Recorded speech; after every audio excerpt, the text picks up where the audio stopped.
Hello बच्चों, हमने last video के अंदर न्यूट्रिशन को सक्सेसफुली कंप्लीट कर लिया था और अब मैं आपके लिए लेकर के आई हूँ रेस्पिरेशन। बिना टाइम वेस्ट किए हम टॉपिक की तरफ चलते हैं क्योंकि हमारे पास ज्यादा समय नहीं है, एग्जाम सिर पर है, तो हम शुरू करते हैं रेस्पिरेशन। देखो, इन जनरल जो हम बोलते हैं कि ऑक्सीजन को इनटेक करना, ठीक है, और कार्बन डाइऑक्साइड को एक्सेल करना या बाहर निकालना या एलिमिनेशन करना, एक ही बात है, ठीक है, एलिमिनेशन ऑफ कार्बन डाइऑक्साइड।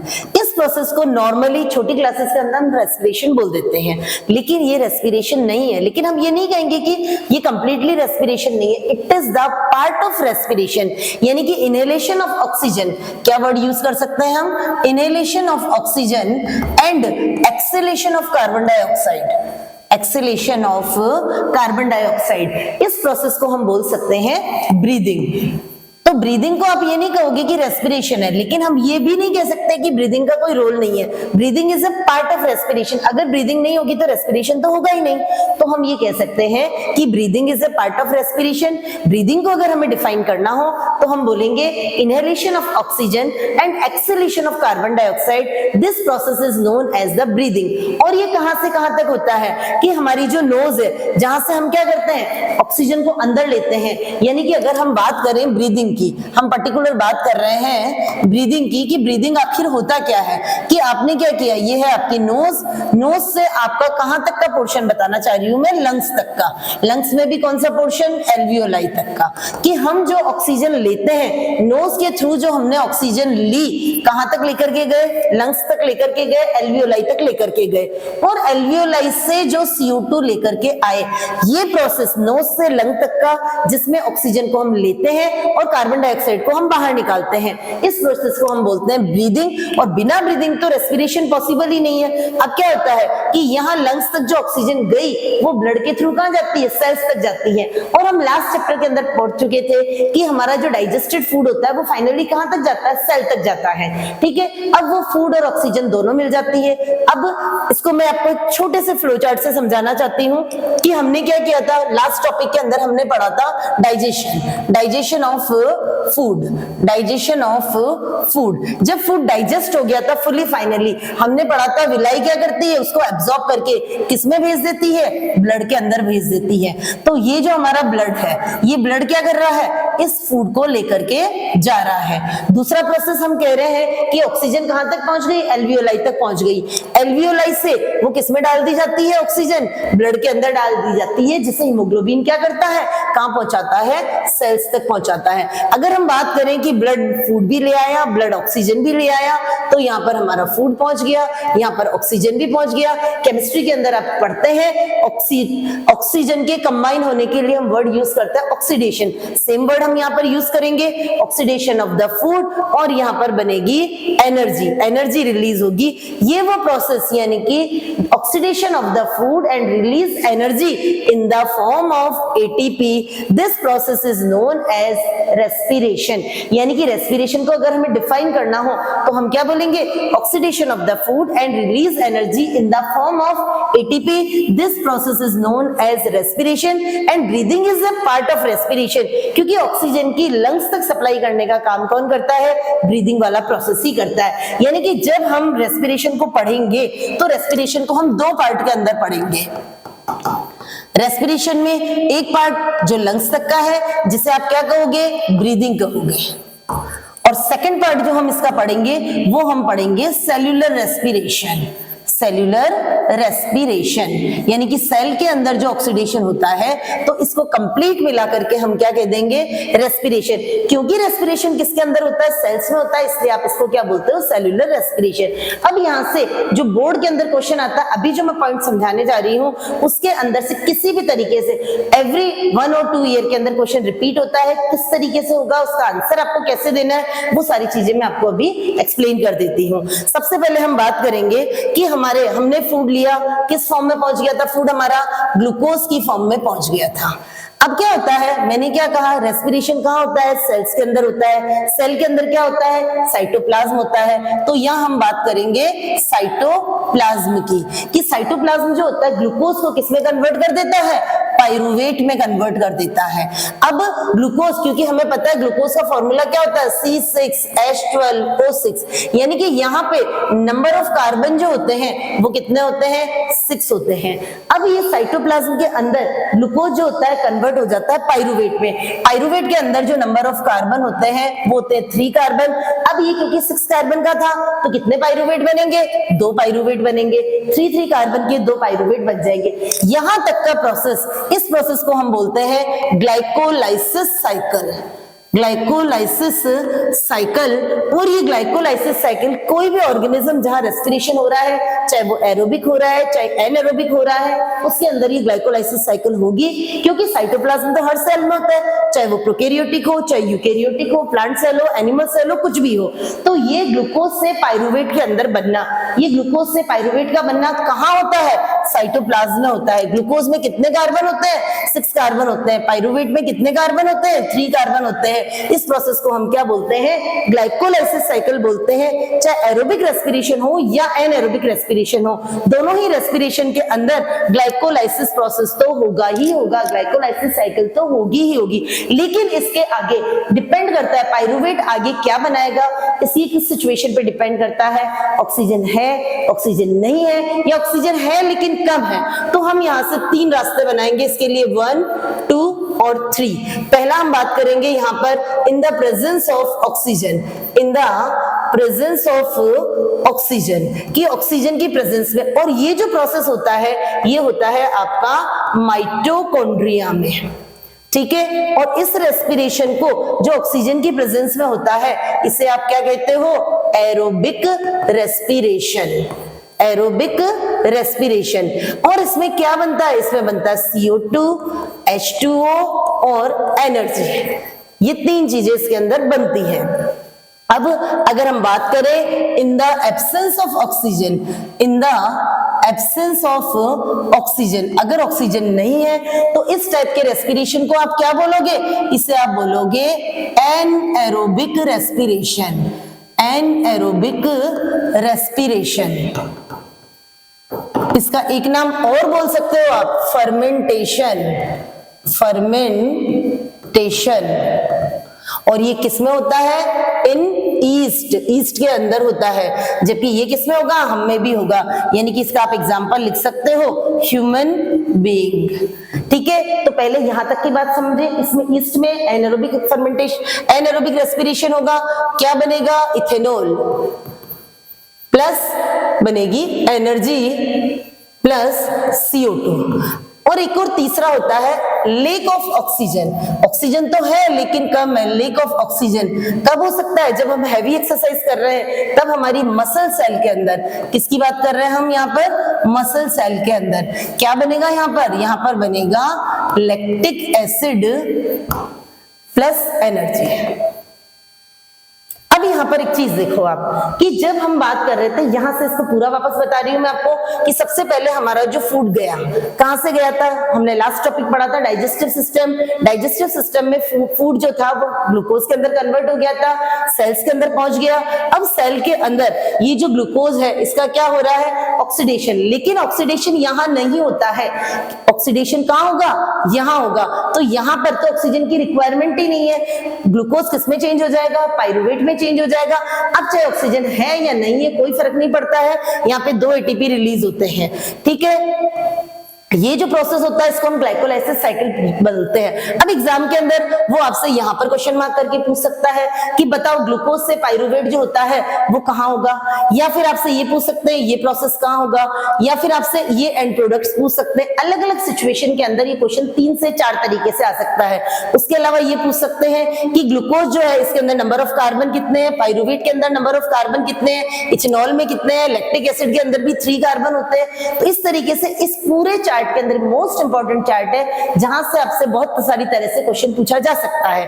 तो अब हम ये कहेंगे कि ग्लूकोज से पाइरुवेट 100% इतना काम तो होगा ही होगा, कोई भी रेस्पिरेशन हो ग्लूकोज से पाइरुवेट बनेगा ही बनेगा।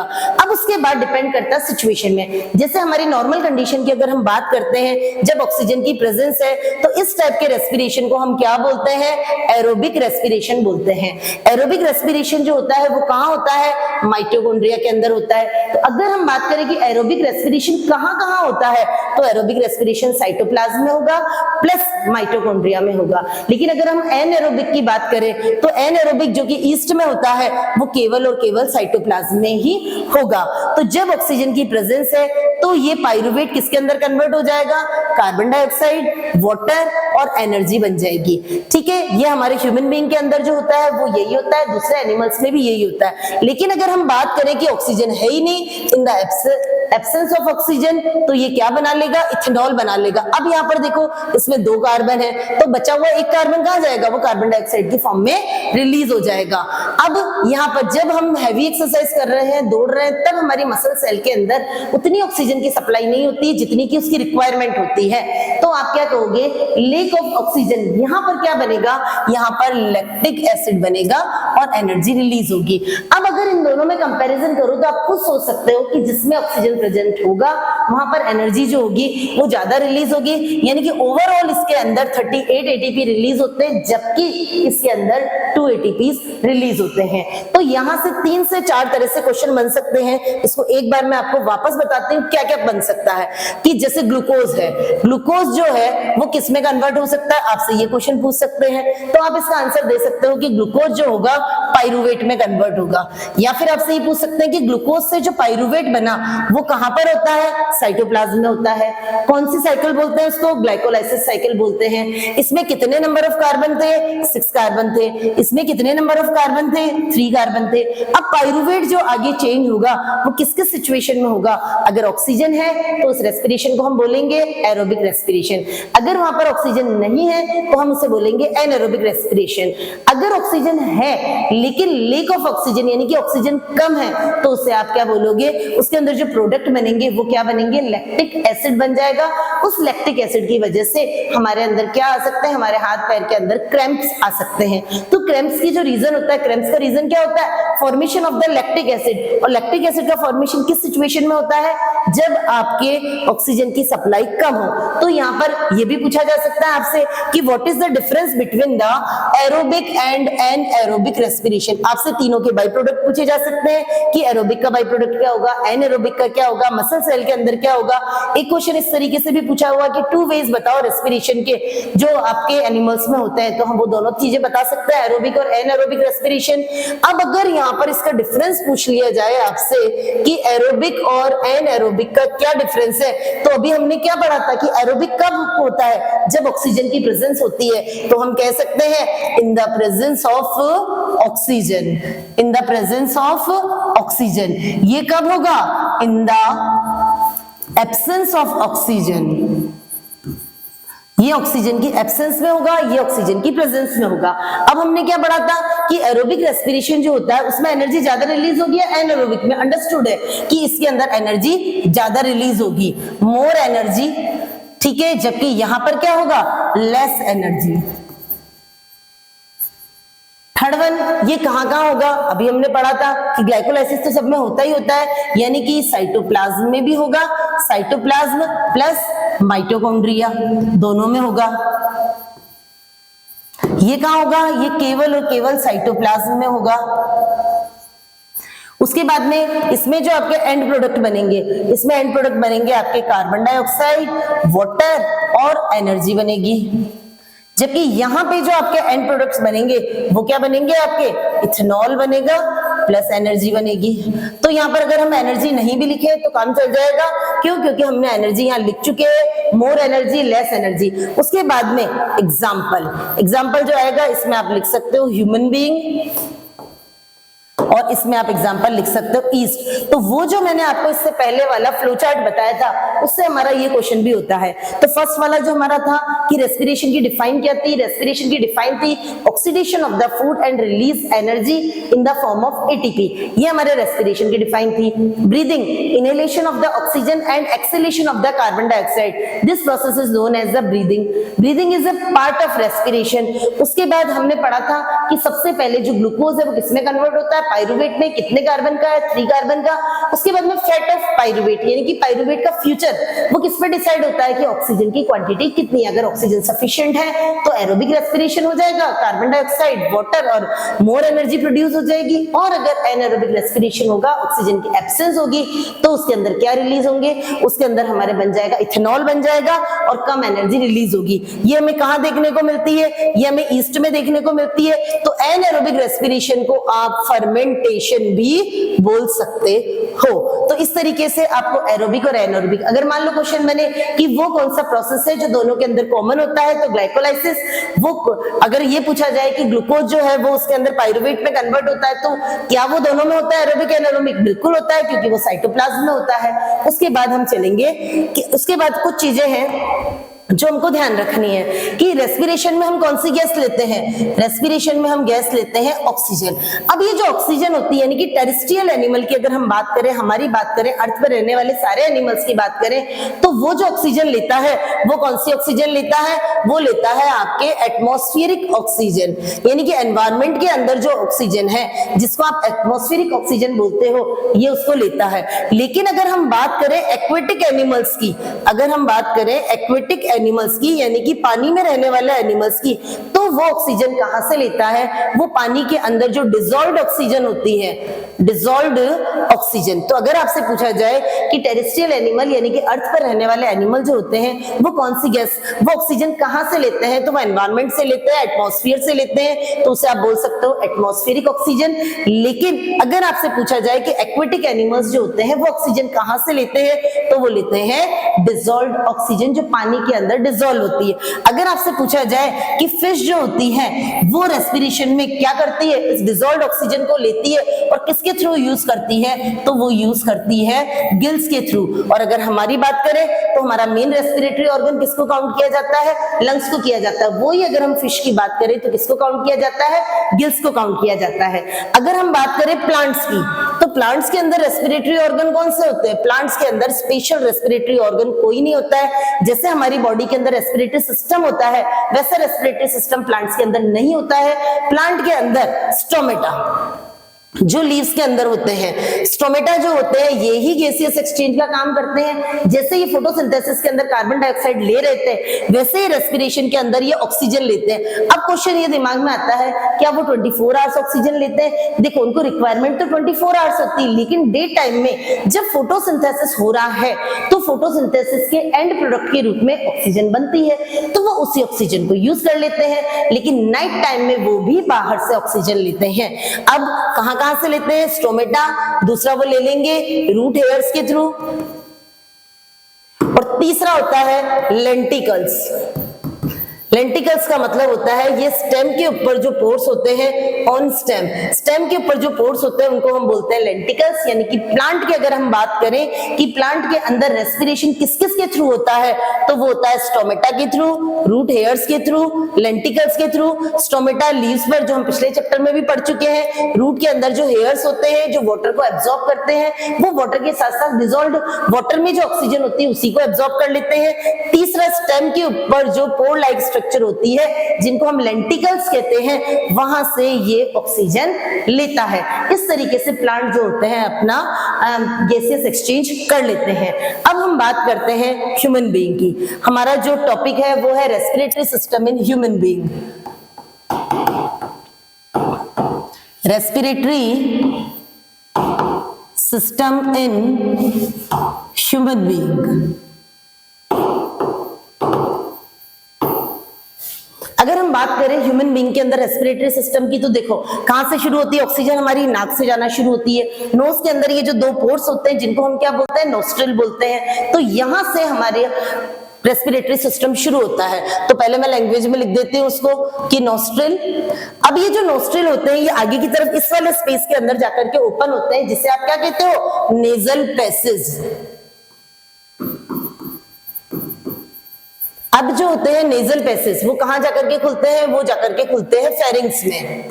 फेरिंग्स आगे जाता है लेरिंग्स में। लेरिंग्स के बाद में आ जाएगा इसके अंदर ट्रेकिया। ट्रेकिया को क्या बोलते हैं, विंड पाइप भी बोल सकते हैं। अब जो ट्रेकिया है ट्रेकिया आगे कहां जाएगी, ब्रोंकाई, दो पार्ट के अंदर, ब्रोंकाई से आगे बन जाएगा ब्रोंकियोल्स, ब्रोंकियोल्स आगे जाकर के खुलेंगे लंग्स के अंदर, एल्वियोलर सेक, रेस्पिरेटरी ब्रोंकियोल बोल देते हैं हम यहाँ पर, रेस्पिरेटरी ब्रोंकियोल, एल्वियोलर सेक, और लास्ट वन इज एल्वियोलाई। इसको मैं आपको पूरा अच्छे से समझा देती हूँ कि जैसे हम बात करते हैं नोस्ट्रिल की, है ना, हमारी जो दो ओपनिंग्स होती हैं इनको हम नोस्ट्रिल बोलते हैं। आगे ये वाला जो स्पेस है इसको हम बोलेंगे नेजल पैसेज, जो बीच में इस वाली वॉल जिसको हम बोलते हैं नेजल सेप्टा, उससे ये दोनों सेपरेट होते हैं। इसके अंदर क्या होते हैं, हेयर्स होते हैं, म्यूकस होते हैं, जो एयर जो अंदर जा रही है उसको फिल्टर करने का काम करते हैं। उसके बाद में ये जो नेजल पैसेज होता है ये फेरिंग्स में जाकर के खुलता है। मोस्ट इंपॉर्टेंट क्वेश्चन यहाँ से बनकर के आता है कि फेरिंग्स क्या होता है, it is the common passage for food and air, यानी कि जो फूड जा रहा था बकल कैविटी से, जब वो कहां जाता है, वो जाता है हमारे इसोफेगस के अंदर, और जो हमारी एयर होती है वो नेजल पैसेज से कहां जाती है, ट्रेकिया के अंदर। जब ये दोनों जा रहे होते हैं तो एक कॉमन पैसेज से होकर के निकलते हैं जिसे हम बोलते हैं फेरिंग्स। उसके बाद में ट्रेकिया का अपर पार्ट जो होता है उसको लेरिंग्स बोलते हैं, इसे वोकल बॉक्स बोल सकते हैं, साउंड बॉक्स बोल सकते हैं। फिर आगे एक ट्यूब लाइक स्ट्रक्चर होती है जिसको हम ट्रेकिया बोलते हैं। आगे देखो, इसको इस तरीके से समझ सकते हैं हम,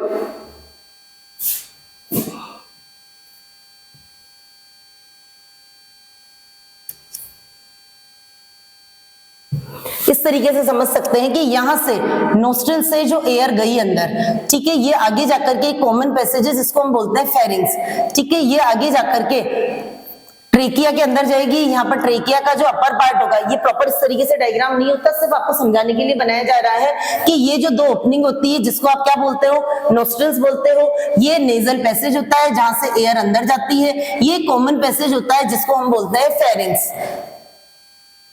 फेरिंग्स, अब इस फेरिंग्स में सुनिएगा, आपकी जो फूड हमने लिया था तो यहां से food pipe, it is the common basis for the food and air, यानी कि फूड आगे फूड पाइप में जाने से पहले और एयर आगे विंड पाइप में जाने से पहले एक कॉमन रास्ते से होकर के निकलती है, उसका नाम होता है फेरिंग्स। अब ये आगे आता है हमारा ट्रेकिया। इस ट्रेकिया का जो अपर पार्ट होता है उसको आप क्या कह सकते हो, लेरिंग्स कह सकते हो। ये हो गया ट्रेकिया, और ये ट्रेकिया आगे चल करके दो पार्ट के अंदर क्लासिफाई हो जाता है, दो बाइफर्केट हो जाता है, यानी कि दो पार्ट के अंदर टूट जाता है, डिवाइड हो जाता है, ठीक है। इसको हम बोलते हैं ब्रोंकाई। ये ब्रोंकाई जो होती है आगे लंग्स के अंदर जाएगी और लंग्स के अंदर जाकर के छोटी छोटी ब्रांचेस के अंदर डिवाइड हो जाती है, जिसे हम बोलते हैं ब्रोंकियोल्स। अब ये ब्रोंकियोल्स फिर डिवाइड हो जाती है जिसे हम बोलते हैं रेस्पिरेटरी ब्रोंकियोल। फाइनली ये एक सेक में जाकर के खुल जाते हैं और लास्ट में यहां पर आ जाते हैं हमारे एल्वियोलाई। एल्वियोलाई जिसे हम क्या बोलते हैं, balloon like structure. Millions of alveoli जो होते हैं हमारे लंग्स के अंदर होते हैं। कितने लंग्स होते हैं, 2 लंग्स होते हैं। तो इसे आप वापस समझिए कि सबसे पहले हमारी जो एयर होती है वो कहां जाती है, नोस्ट्रिल के अंदर से उसकी एंट्री होती है। नोस्ट्रिल के बाद में वो कहां जाएगी, वो नेजल पैसेज के अंदर जाएगी। नेजल पैसेज क्या होता है, एक पाथ होता है जहां से एयर अंदर की तरफ जाती है। अब जो नेजल पैसेज होता है, उस नेजल पैसेज के अंदर क्या क्या चीजें होती है, उस नेजल पैसेज के अंदर 2 चीजें होती है। नेजल पैसेज में एक तो होता है हेयर और दूसरा होता है उसके अंदर म्यूकस। तो ये हेयर जो और म्यूकस दोनों मिलकर, म्यूकस क्या करेगा, गंदगी को वहीं चिपका लेगा। हेयर और म्यूकस दोनों मिलकर के क्या करते हैं, एयर को फिल्टर करने का काम करते हैं। उसके बाद वो जो एयर होती है कहां पहुंच जाती है, फेरिंग्स के पास पहुंच जाती है। फेरिंग्स के अंदर क्या होता है, फेरिंग्स इसको आगे पास करती है। लेकिन यहाँ पर एक चीज और आपको ध्यान रखनी है, वो ये ध्यान रखनी है कि जो हमारी फूड पाइप होती है, इस फूड पाइप के अपर वाले पार्ट को हम क्या बोलते हैं, ग्लोटिस बोलते हैं। इस ग्लोटिस के ऊपर एक कार्टिलेजिनस फ्लैप होता है जिसको हम क्या बोलते हैं, एपिग्लोटिस बोलते हैं। ये एपिग्लोटिस क्या करती है, फूड को अंदर एंटर होने से, यानी कि ये हमारी फूड विंड पाइप, ये हमारी विंड पाइप यानी कि ट्रेकिया, ठीक है। इस ट्रेकिया के अंदर फूड की एंट्री को रोकती है ये कार्टिलेजिनस फ्लैप लाइक स्ट्रक्चर होता है जो फूड की एंट्री को रोकता है ताकि हमारी डेथ ना, इसीलिए कहा जाता है कि बोलते बोलते खाना नहीं खाना चाहिए, नहीं तो खाना जो होगा हमारे विंड पाइप के अंदर चला जाएगा और विंड पाइप के अंदर अगर चला गया तो हमारी डेथ हो सकती है। तो इस तरीके से ये जो क्या होता है, एक कॉमन पैसेज होता है, ठीक है। इधर तो जा रही है हमारी फूड, ये तो हो गई हमारी विंड पाइप और इसके पीछे की तरफ होती है हमारी फूड पाइप जिसे आप क्या कहते हो, ईसोफेगस। तो यहाँ पर होता है फ्लैप लाइक स्ट्रक्चर जिसे आप बोलते हो एपिग्लोटिस। तो ये जो कॉमन पैसेज है जहां पर कौन आकर के खुलता है, इधर तो आकर के खुलती है बकल कैविटी, यहाँ आकर के खुलती है आपकी नेजल कैविटी, दोनों आकर के जिस कॉमन पैसेज के अंदर खुलते हैं उसे आप क्या कहते हो, फेरिंक्स कहते हो।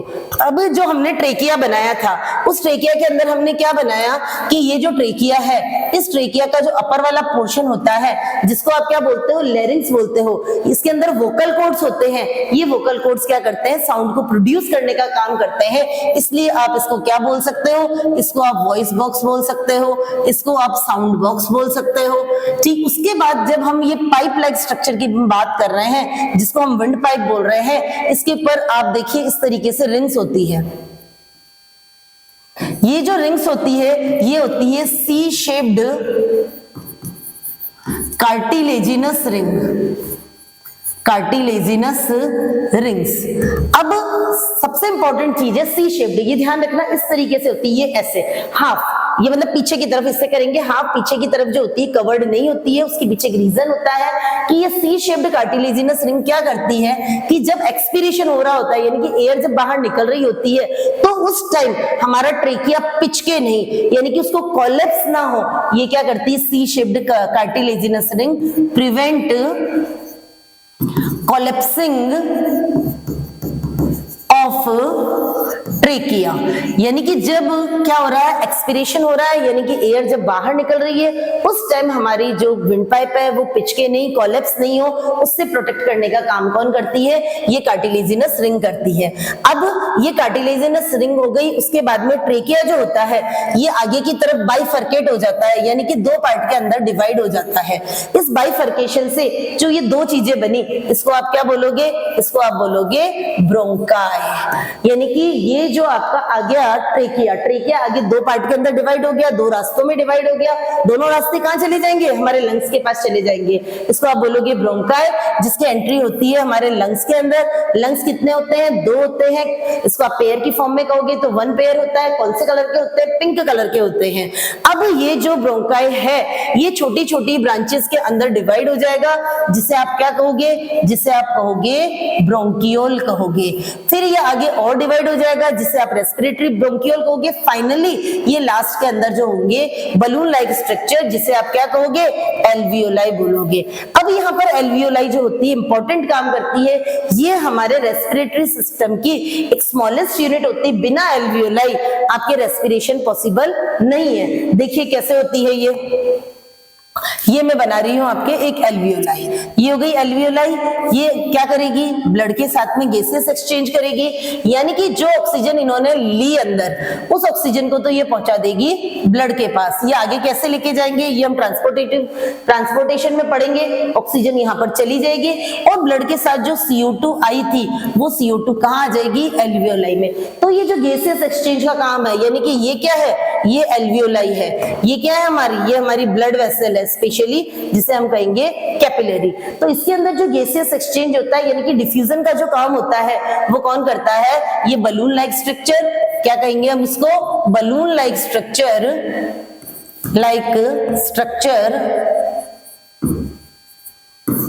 Present in lungs. तो लंग्स के अंदर जो बलून लाइक स्ट्रक्चर है ये मिलियंस में होती है। रेस्पिरेशन अगर ये नहीं होगी तो रेस्पिरेशन नहीं होगा। तो ये ध्यान रखिए आप कि यहाँ पर जो गैसियस एक्सचेंज होता है, ऑक्सीजन को ब्लड में डालना और ब्लड से कार्बन डाइऑक्साइड को निकालना, ये दोनों काम कौन करती है, एल्वियोलाई करती है। तो इसे हम कह सकते हैं structural and functional unit of the respiratory system. इनकी रेस्पिरेशन की जो सबसे छोटी यूनिट होती है वो क्या होती है, हमारी एल्वियोलाई होती है। तो इस तरीके से हम हमारे रेस्पिरेटरी सिस्टम को पढ़ सकते हैं। फिर इसके बाद में आएगा आपके एरोबिक हो गया, पार्ट्स हो गए, एल्वियोलाई हो गया। अब एक जो लास्ट वर्ड है आपका, एक आप पढ़ते हो डायफ्राम, एक स्पेशल चीज समझते हैं डायफ्राम। ये बहुत छोटा टॉपिक है, बहुत आसानी से खत्म हो जाएगा, आप इसे क्लास में ध्यान से सुन लीजिएगा और उसके बाद में नोट्स अपलोड करके एक सिंपल रीडिंग कर लीजिएगा, आपको याद हो जाएगा। ये देखिए डायफ्राम, ये क्या होता है, एक मस्कुलर पार्ट है, ये हमारी बॉडी को दो पार्ट के अंदर डिवाइड, ये यहाँ पर सिचुएटेड होता है। ये जो हमारी पूरी बॉडी होती है, इसको डायफ्राम क्या करता है, दो हिस्सों के अंदर डिवाइड कर देता है। ये जो ऊपर वाला पार्ट होता है, इसको हम बोलते हैं थोरेसिक कैविटी, थोरेसिक कैविटी, और जो नीचे वाला पार्ट होता है, इसको हम बोलते हैं एब्डोमिनल कैविटी, एब्डोमिनल कैविटी।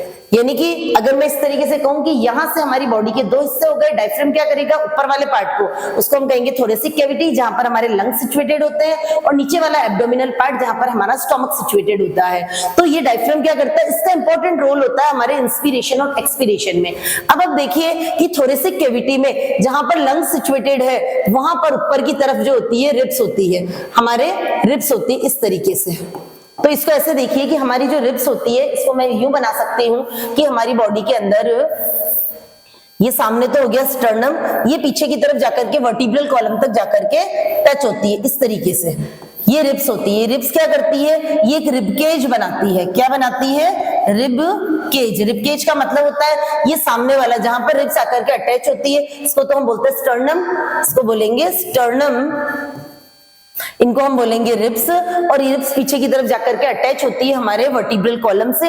इस तरीके से ये पूरी केज लाइक स्ट्रक्चर बनाती है जो हमारे लंग्स का प्रोटेक्शन करती है। तो ये डायफ्राम और ये ऊपर की तरफ ये जो रिब्स होती है, रिब्स के यहाँ पर मसल्स होती है जिनको हम बोलते हैं इंटरकोस्टल मसल्स, इंटरकोस्टल मसल्स। तो जब हम इंस्पिरेशन और एक्सपिरेशन की बात कर रहे हैं तो हमें किन किन चीजों का ध्यान रखना है, एक तो हमें डायफ्राम का ध्यान रखना है, इंटरकोस्टल मसल 3-4 वर्ड्स पहले मैं आपको बता देती हूँ, उसके बाद फिर इनको हम कंपाइल करके इंस्पिरेशन और एक्सपिरेशन को समझ लेंगे।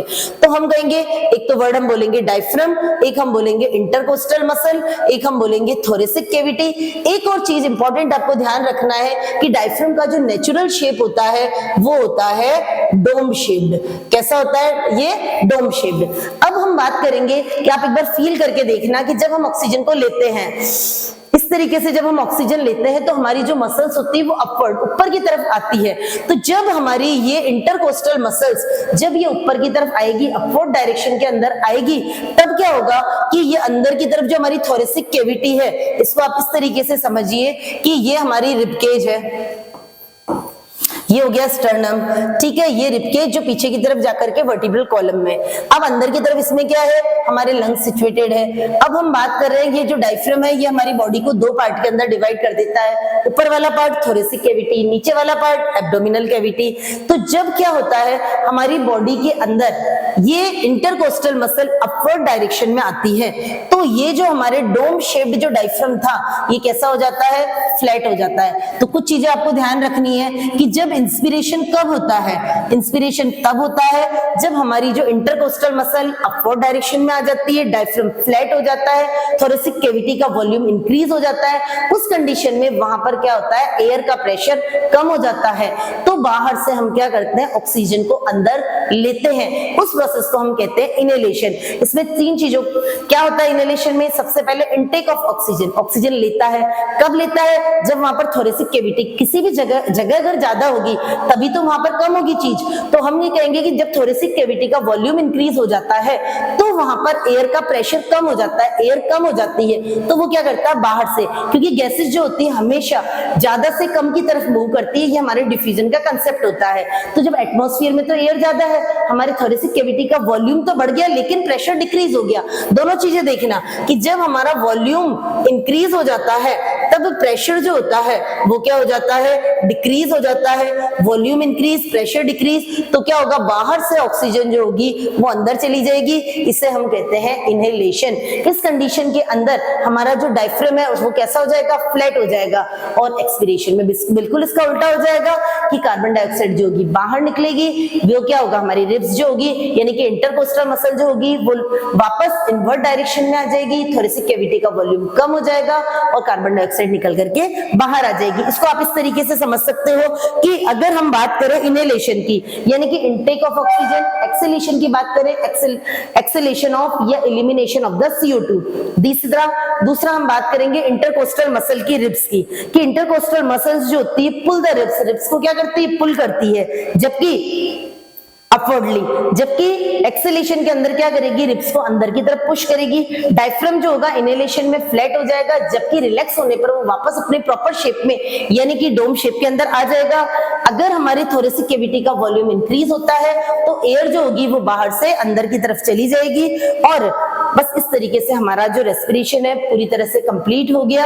अब मैं अगली बार आपके लिए, ये छोटा सा टॉपिक था, एक्सक्रीशन भी इसी तरह से बहुत छोटा सा टॉपिक है। ट्रांसपोर्टेशन में थोड़ा सा टाइम लगेगा, तो 2 छोटे-छोटे वीडियोस और आएंगे जिसमें आपका ये चैप्टर कंप्लीट हो जाएगा। कंप्लीट 10 से 12 वीडियोस के अंदर मैं आपको कंप्लीट बायोलॉजी खत्म करा दूंगी। आप मेरे अगर आपको क्लासेस अच्छी लगे तो इस चैनल को आप शेयर करिए, सब्सक्राइब करिए, और एग्जाम से पहले सब बच्चों तक पहुंच जाए, बस इतना ही मैं चाहती हूँ। Thank you so much.